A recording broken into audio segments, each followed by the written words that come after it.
تو انسان کی موت کا وقت جب آتا ہے تو 6 مرحلوں سے اس انسان کو گزرنا پڑتا ہے۔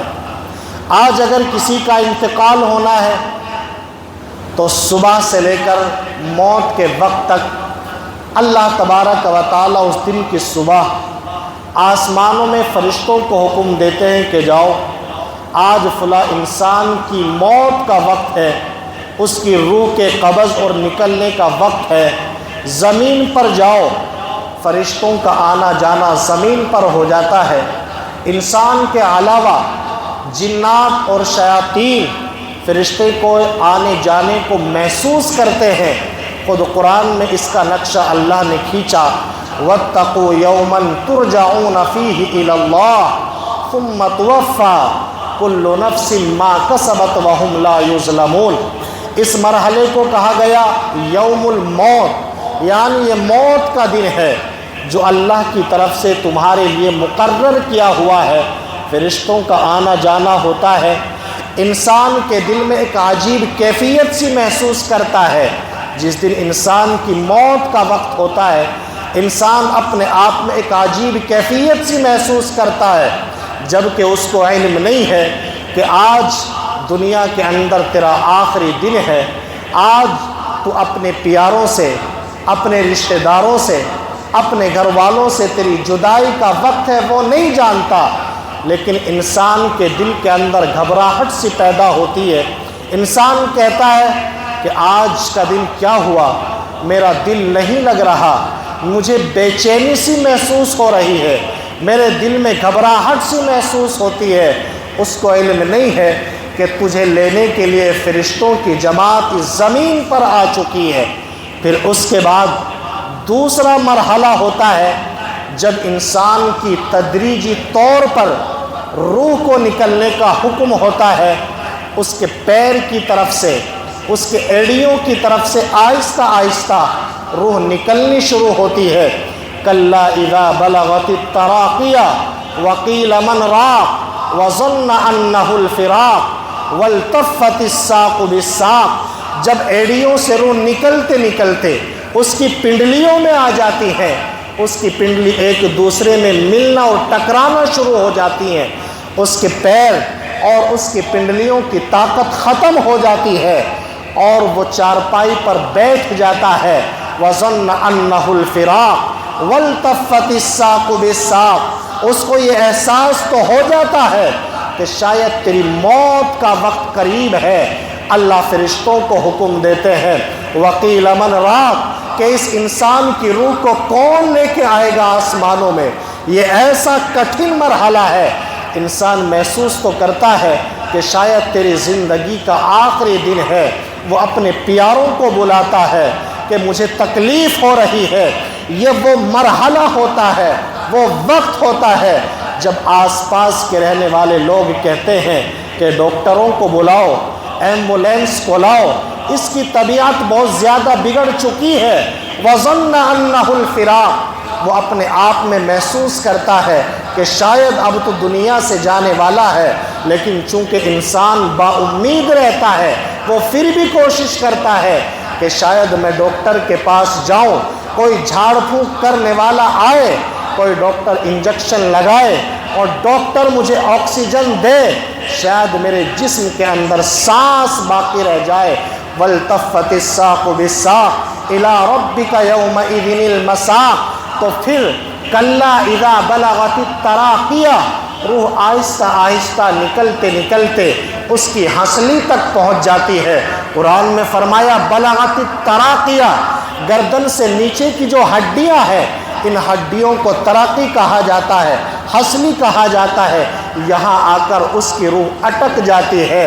پھر اللہ کی طرف سے حکم ہوتا ہے فلولا اذا بلغت الحلقوم، اب حلقوم تک اس کی روح کو لایا جاتا ہے۔ یہاں حلقوم جو گردن کے اوپر رگ ہے، جہاں سے اب انسان کو آخری سانس لینا ہے، اللہ فرماتے ہیں قرآن کریم کے اندر فلولا اذا بلغت الحلقوم، یہ پیر کی ایڑیوں سے روح نکلتے نکلتے پنڈلیوں تک پہنچتی ہے، اس کے گھٹنے کام کرنا بند کر دیتے ہیں، اس کا اتنا حصہ ناف کام کرنا بند کر دیتی ہے، اور اس کی ہنسلیوں تک جب روح آ جاتی ہے، پھر ہنسلیوں سے نکل کر حلقوم تک جب اس کی روح آ جاتی ہے، وَأَنْتُمْ حِينَئِذٍ تَنْظُرُونَ، انسان اپنی روح کو کھنچتا ہوا دیکھتا ہے، وَنَحْنُ أَقْرَبُ إِلَيْهِ مِنْكُمْ وَلَكِنْ لَا تُبْصِرُونَ، انسان لاکھ کوشش کرتا ہے پڑھائی کے ذریعے، جھاڑ پھونک کے ذریعے، ڈاکٹروں کے علاج اور معالجے کے ذریعے، لیکن اللہ کہتا ہے اب وہ مہلت کا وقت ختم ہو چکا ہے، وَأَنْتُمْ حِينَئِذٍ تَنْظُرُونَ، تم دیکھتے تو سب کچھ ہو، وَنَحْنُ أَقْرَبُ إِلَيْهِ مِنْكُمْ، لیکن تمہارے جانے کا وقت اب آ چکا ہے، اب تمہاری اس رگ سے زیادہ میں تمہارے قریب پہنچ چکا ہوں۔ اس وقت انسان کے سامنے سے آسمان کے پردے ہٹا دیے جاتے ہیں، لَقَدْ كُنْتَ فِي غَفْلَةٍ مِّنْ هَذَا فَكَشَفْنَا عَنْكَ غِطَاءَكَ فَبَصَرُكَ الْيَوْمَ حَدِيدٌ، یہ آسمان کے پردے جو جنت اور جہنم اور انسان کے درمیان میں ہے ان کو ہٹا دیا جاتا ہے۔ انسان اگر اچھا ہے، نیک عمل کرنے والا ہے، تو وہ انسان اپنی جنت کو اپنی نظروں سے دیکھتا ہے۔ اگر انسان گناہ گار ہے، انسان مشرک اور کافر ہے، تو وہ بھی دیکھتا ہے، اور پھر اللہ سے کہتا ہے حَتَّى إِذَا جَاءَ أَحَدَهُمُ الْمَوْتُ قَالَ رَبِّ ارْجِعُونِ، وہ اللہ سے کہتا ہے کہ جس دن اس کی موت کا وقت آتا ہے، اے اللہ رب ارجعون، تو مجھے واپس لوٹا دے۔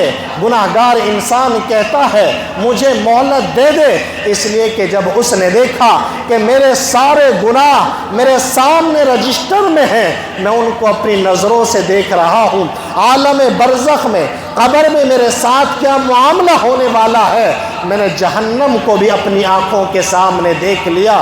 وہ تمنا کرتا ہے رب ارجعونی، اے میرے پروردگار تو ایک بار پھر میرے جسم میں روح لوٹا دے، لعلی اعمل صالحا فیما ترکت، تاکہ میں نیک عمل کروں اور میں تمام گناہوں کو چھوڑ دوں۔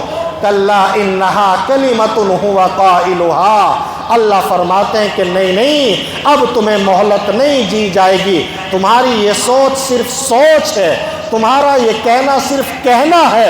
انہا کلمۃ هو قائلها ومن ورائہم برزخ الی یوم یبعثون، اس کے سامنے اس کی وہ زندگی کے جس میں اسے قیامت تک رہنا ہے، اور قیامت میں جہاں سے اس کو اٹھایا جائے گا اس کے سامنے پیش کر دی جاتی ہے۔